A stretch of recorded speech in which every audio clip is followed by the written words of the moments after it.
يرفع عنه ذكر عيش প্রথম পুরস্কার হলো মহান আল্লাহ রাব্বুল আলামিন দুনিয়ার জীবনের অভাব অনটন মহান আল্লাহ দূর করে দিবেন অভাব দেনেওয়ালাকে আরো জোরে বলেন দূর করনেওয়ালাকে আল্লাহু ইয়াবসুতুর রিজকা লিমান ইয়াশাউ ওয়া ইয়াকদির আল্লাহ বলেন যাকে ইচ্ছা আমি আল্লাহ রিজকের প্রশস্ততা দান করি যার কাছ থেকে ইচ্ছা রিজক কমায়া দেয় দুনিয়ার বান্দা সঠিকভাবে যদি নামাজ আদায় করতে পারো আমি নবী ঘোষণা দিলাম প্রথম পুরস্কার হবে দুনিয়ার অভাব অনটন মহান আল্লাহ দূর করে দিবেন। দুই নম্বর পুরস্কার হলো আল্লাহ নবী বলেছেন ওয়াযাবুল কবর কবরের আযাব থেকে মহান আল্লাহ রাব্বুল আলামিন রক্ষা করবেন কারণ প্রত্যেকটা মানুষকে কবর জগতে যখন রাখা হবে ঈমানদার হোক অথবা বেঈমান কাফের হোক আল্লাহ নবী ঘোষণা করেছেন তিনটা প্রশ্ন করা হবে। প্রথম প্রশ্ন হলো মার রব্বুকা তোমার রব কি, দুই নম্বর হলো ওয়া মা দীনুকা তোমার ধর্মের নাম কি, তিন নম্বর হলো ওয়া মা হাযার রাজুলুল্লাযী বুইসা ফীকুম তোমার কাছে যেই নবী এসেছিলেন ওই নবীর নামটা কি। ওই লোককে যদি ঈমানদার হয়, ওই লোককে যদি তাহাজ্জুদ ওয়ালা হয়, ওই লোককে যদি আওয়াবিন সাফ করনেওয়ালা যদি হয় এমনি ওই লোকটার জবান থেকে উচ্চারিত হয়ে যাবে রব্বি আল্লাহ, রব হয়েছেন আমার আল্লাহ, আমার ধর্মের নাম হলো ইসলাম, আমার নবীর নাম হলো মুহাম্মদুর রাসূলুল্লাহ। জোরে বলেন সাল্লাল্লাহু আলাইহি ওয়াসাল্লাম। ওই তিরুটি বস্তির জবাব যখন দিয়ে দিবে আল্লাহ তখন ঘোষণা দেবেন ইনসারে আর দেরি করিও না ফাফরিশুকুম মিনাল জান্নাহ ওয়া আলবিসুকুম মিনাল জান্নাহ ওয়াফতাহু লাহু বাবান ইলাল জান্নাহ। ও ফেরেশতারা দুনিয়ার লেবাস তার কনিয়া দাও, জান্নাতি লেবাস পরিধান করায়া দাও, জান্নাতি বিছানা বিছাইয়া দাও, আর কবর জগৎ থেকে জান্নাত পর্যন্ত লাইন করে দাও যাতে আমার ঈমানদার নামাজি বান্দা বান্দিরা কবর থেকে জান্নাতের সুখ শান্তি উপলব্ধি করতে পারে। জোরে বলেন সুবহানাল্লাহ।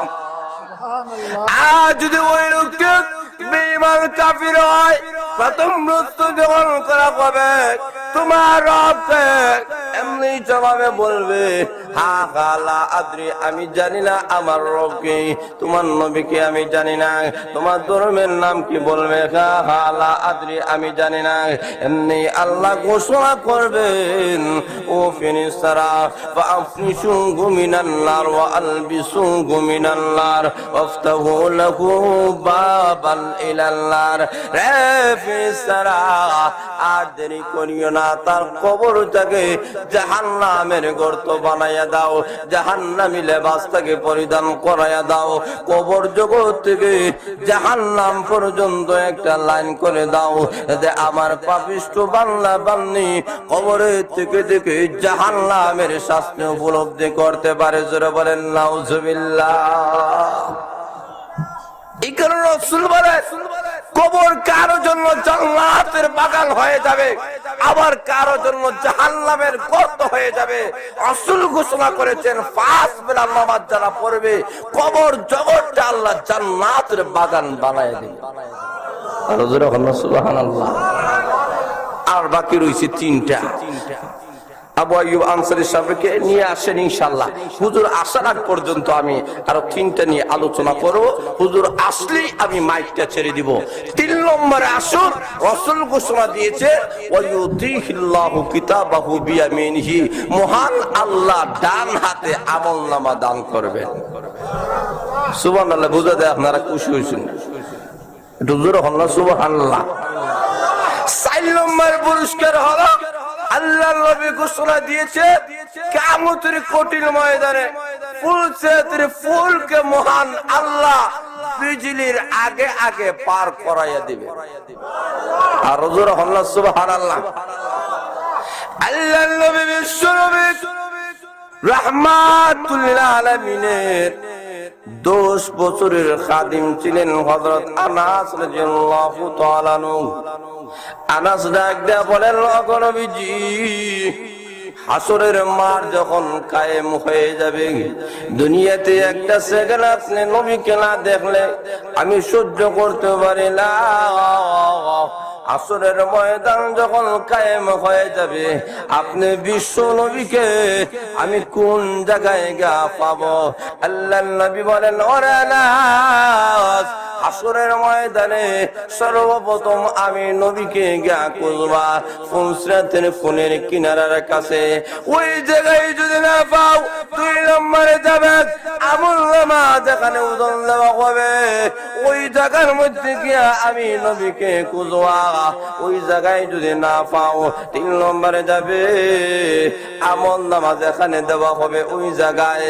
আনাস রাদিয়াল্লাহু তাআলা আনহু বলেন, ওগো নবীজি, হাসরের ময়দানে 3 জায়গায় আপনি কেন থাকবেন? এক জায়গায় থাকলে কি হয় না? আল্লাহর নবী ডাক দিয়ে বলে, ওরে আনাস, হাসরের ময়দানে আমি বিশ্ব নবী সর্বপ্রথম দৌড় দিয়ে যাব ফুলসরাতের ফুলের কিনারার কাছে। ওরে আনাস, এমন একটা ফুলসরাতের ফুল হবে, বিশ্ব নবী ঘোষণা করেছেন 30,000 বছরের রাস্তা হবে। 10,000 বছরের রাস্তা হবে উপর দিক দিয়া, আরো 10,000 বছরের রাস্তা হবে সমান, আরো 10,000 বছরের রাস্তা হবে নিচের দিক দিয়া। ওরে আনাস, এমন একটা ফুল হবে আবু বকর রাতে চাইতে বেশি অন্ধকার হবে, তরবারির চাইতে বেশি ধারালো হবে, আর চুলের চাইতে বেশি চিকন হয়ে যাবে। আনাস, ফুলসরাতের ফুলের নিচে আল্লাহ জাহান্নাম রেডি করে রেখেছেন, এবং জাহান্নামের আগুন বিশ্ব নবী ঘোষণা দিয়েছেন 3,000 বছর জাহান্নামের আগুনকে জ্বালানো হয়েছে। 1,000 বছর জ্বালানোর পরে জাহান্নামের আগুন লাল দারণ হয়েছে, আরো 1,000 বছর জাহান্নামের আগুনকে জ্বালানো হয়েছে। জ্বালানোর পরে জাহান্নামের আগুন সাদা দারণ হয়েছে, আরো 1,000 বছর জাহান্নামের আগুনকে জ্বালানো হয়েছে। জ্বালানোর পরে জাহান্নামের আগুন কালা হয়েছে। আল্লাহর নবী বলেন, ওই ফুলসরাতের ফুলের নিচে আল্লাহ জাহান্নাম রেখে দিয়েছেন। আনাস, আমার গুনাহগার বান্দা বান্দীরা ফুলসরাতের ফুলের উপরে যখন উঠে যাবে, হঠাৎ করে গুনার কারণে যদি নিচে পড়ে যাইতে চায়, আমি রহমতের নবী, উম্মতের কান্নারে নবী, আমি রাহমাতুল লিল আলামিন, আমার গুনাহগার উম্মতকে হেফাজত করার জন্য আমি সঙ্গে সঙ্গে সিজদায় পড়ে যাব। জোরে বলেন আল্লাহু আকবার।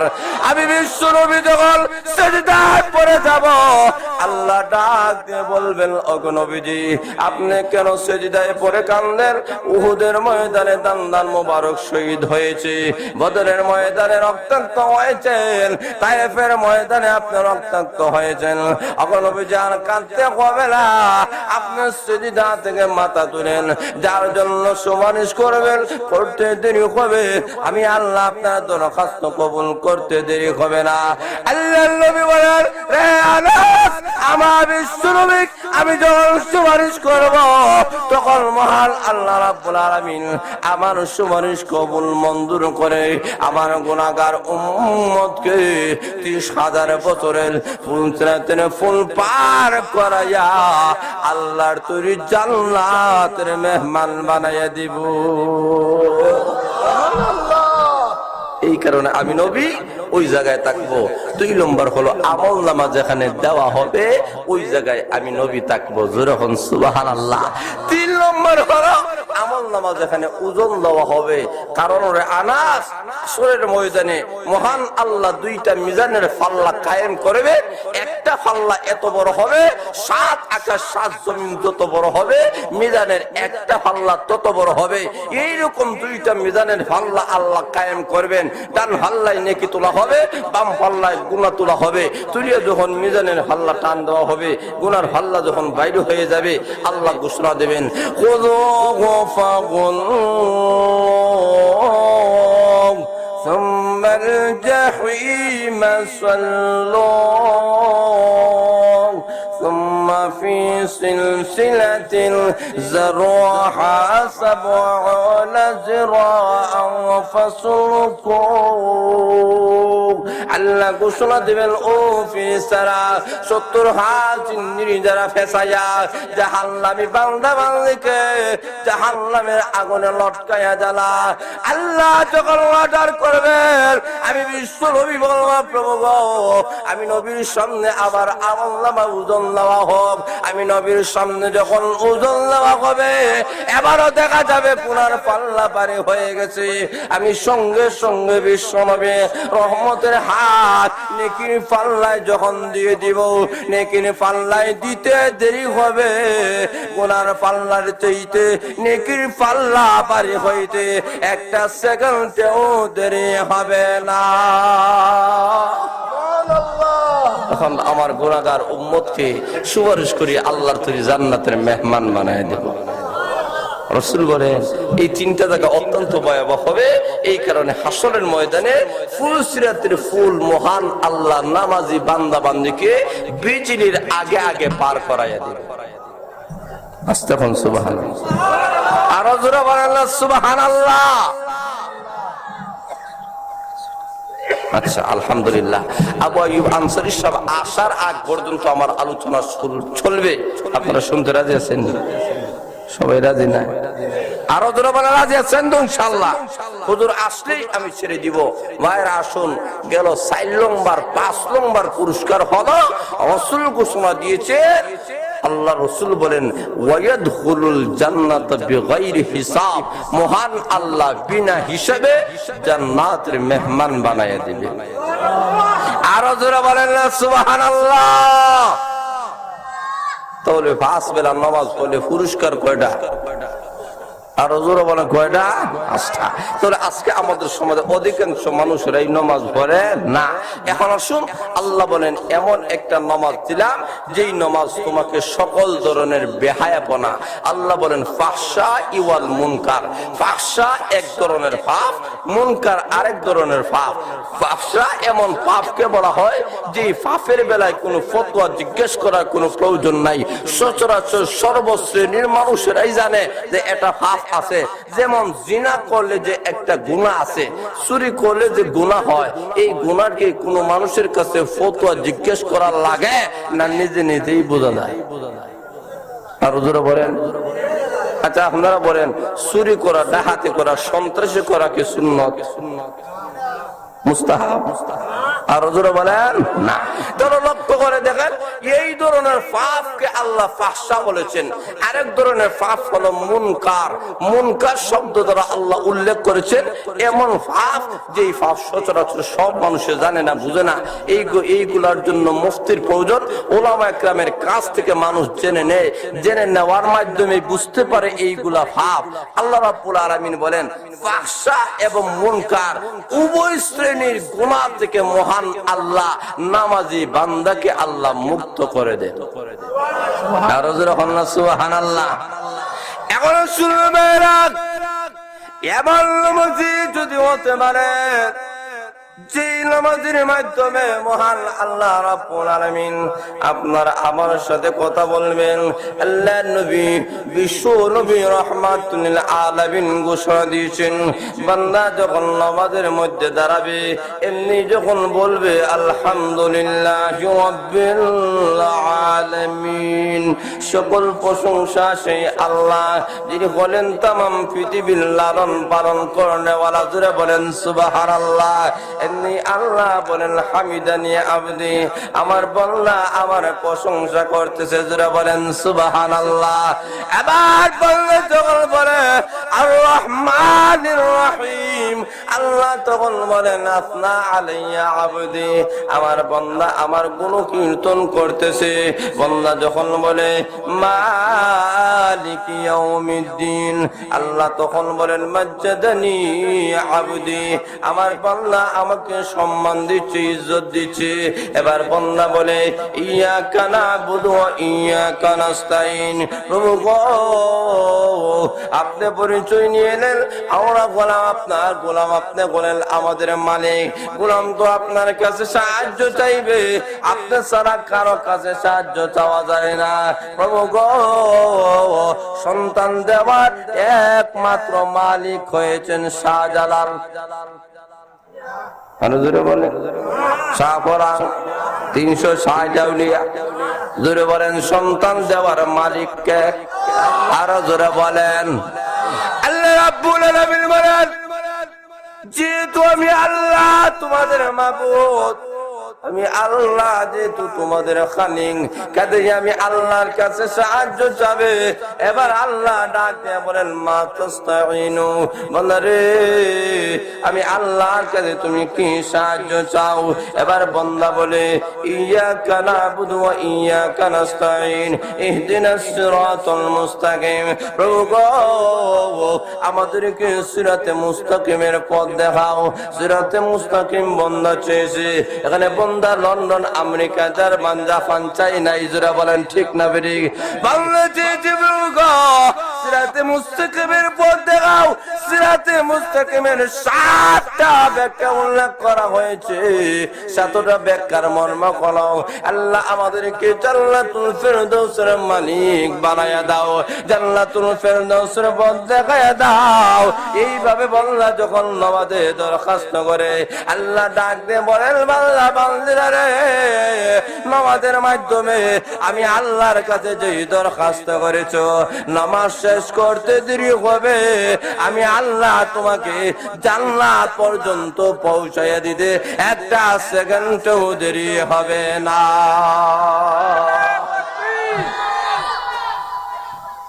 জান্নাতের পথ দেখানেওয়ালা কে?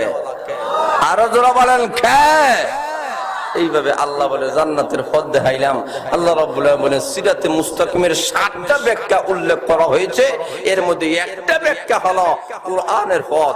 কোরআনের মাধ্যমে আমি আল্লাহ তোমাদেরকে জান্নাত পর্যন্ত পৌঁছে দেব। এই কারণে আল্লাহ রাসূল সাল্লাল্লাহু আলাইহি ওয়াসাল্লাম বলেন এইভাবে যারা 5 বেলা নামাজ পড়বে মরণের সময় তাদের জন্য সুসংবাদ আছে। বলে কি? আল্লাহ রাব্বুল আলামিন বলেন মরণ পর্যন্ত যারা আল্লাহর বিধিবিধান পালন করতে অটল থাকে আল্লাহ তাদেরকে জান্নাতের ঘোষণা দিয়েছে। আর হুজুর সুবহানাল্লাহ। ইল্লাল্লাযীনা ক্বালু রাব্বুনাল্লাহ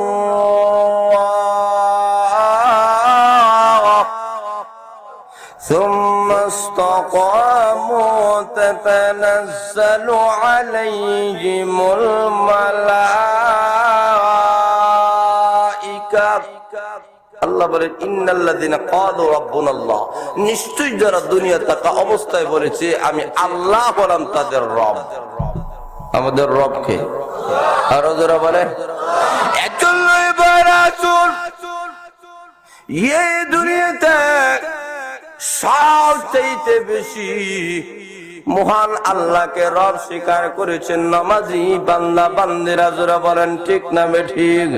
আপনি আমি নামাজের মধ্যে যখন দাঁড়ায় গেলাম আল্লাহু আকবার বলে যখন হাত বাঁধলাম, এমনি আল্লাহর কাছে বলে আলহামদুলিল্লাহি রাব্বিল আলামিন। আল্লাহর কাছে বলি আল্লাহ তুমি আমার রব, তুমি আমার লালন পালন করনেওয়ালা। ওই বান্দা যখন সূরা শেষ করার পরে যখন রুকুর মধ্যে চলে যায় এমনি লোকটা বলবে সুবহানা রাব্বিয়াল আযীম। সেখানেই যাওয়ার পরে রব স্বীকার করে। যারা বলেন ঠিক না বেডিং? আবার রুকু থেকে যখন দাঁড়াইয়া গিয়েছে তখন বলে রব্বানা লাকাল হামদ। যারা বলেন ঠিক না বেডিং? ওই দাঁড়ানোর পরে ওই বান্দা আর বান্দি যখন সিজদার মধ্যে চলে যায়, সিজদার মধ্যে যাওয়ার পরে বলে সুবহান রাব্বিয়াল আ'লা, সুবহান রাব্বিয়াল আ'লা। সেখানে যাওয়ার পরে রব স্বীকার করে আল্লাহ ডাক দিয়ে বলেন বান্দা বান্দিরে দাঁড়া, আমি আল্লাহকে রব স্বীকার করেছো, রুকুতে গিয়ে রব স্বীকার করেছো, সিজদার মধ্যে গিয়ে আমি আল্লাহকে রব স্বীকার করেছো। বান্দা বান্দিরা রে, আমি আল্লাহ জানায়া দিলাম, আমি আল্লাহ তোমাদেরকে আমার রবের পথে আমি আল্লাহ পরিচালনা করে দিব। যারা বলেন সুবহানাল্লাহ। তাহলে লক্ষ্য করে দেখেন, এইভাবে বান্দা বান্দিরা যখন নামাজ পড়বে, নামাজের মাধ্যমে মহান আল্লাহর সাথে সম্পর্ক হয়ে যায়। যারা বলেন সুবহানাল্লাহ। একজন রাসূল আমাদের সমাজের মানুষেরা যারা নামাজি হয়ে যায়, যারা দিনদার হয়ে যায়, আল্লাহ ওয়ালা হয়ে যায়, এবং নামাজি বান্দা এবং বান্দীদের সাথে জোরে বলেন আছেন কে? আরো জোরে বলেন, আরো জোরে বলেন। আল্লাহ বলেন তোমাদের সাথে আমি আল্লাহ আছি। নামাজি বান্দা বান্দীরা কিয়ামতের কঠিন ময়দানে আল্লাহর নবী ঘোষণা দিয়েছেন, সর্বপ্রথম নামাজের বেলায় আল্লাহ প্রশ্ন করবেন, নামাজের প্রশ্নের জবাব যারা দিতে পারবে মহান আল্লাহ বাকি সকল প্রশ্নের জবাব আসান করে দিবেন। জোরে বলেন সুবহানাল্লাহ। এজন্যই বাইরে আসুন, নামাজি বান্দা বান্দীদের দাম আছে কি নাই? জোরে বলেন আছে কি নাই? আরো জোরে বলেন। শুধুমাত্র তাই নয়, আল্লাহ রাব্বুল আলামিন উম্মতে মুহাম্মদের জন্য এমন নামাজ আল্লাহ রেখে দিয়েছেন, তাফসীরের কিতাবের মধ্যে উল্লেখ করা হয়েছে। পৃথিবীর মধ্যে মহান আল্লাহ অসংখ্য অগণিত ফেরেশতা আল্লাহ সৃষ্টি করেছেন। একদল ফেরেশতা আল্লাহ বানাইয়েছেন, এরা সব সময় তাসবিহ পড়ে, আর একদল ফেরেশতা রুকু করে, আর একদল ফেরেশতা সিজদা করে, আর একদল ফেরেশতা দরুদ শরীফ পড়ে। আল্লাহ রাব্বুল আলামিন বলেছেন, বান্দা বান্দীরা আমার সকল ফেরেশতারা সকল ইবাদত বন্দি করিয়া যেই পরিমাণ সওয়াব পাবে, আমি মহান আল্লাহ রাব্বুল আলামিন 2 রাকাত নামাজের ভিতরে সকল ইবাদতের সমষ্টি আমি মহান আল্লাহ ঢুকাইয়া দিয়েছি। যারা বলেন সুবহানাল্লাহ। দেখো আবু আইয়ুব আনসারী সাহেব দামাত বারাকাতুহু হাদিয়া চলে এসেছেন। আমার আলোচনা এখানেই শেষ। ওয়া আখিরু দাওয়ানা আলহামদুলিল্লাহি রাব্বিল আলামিন।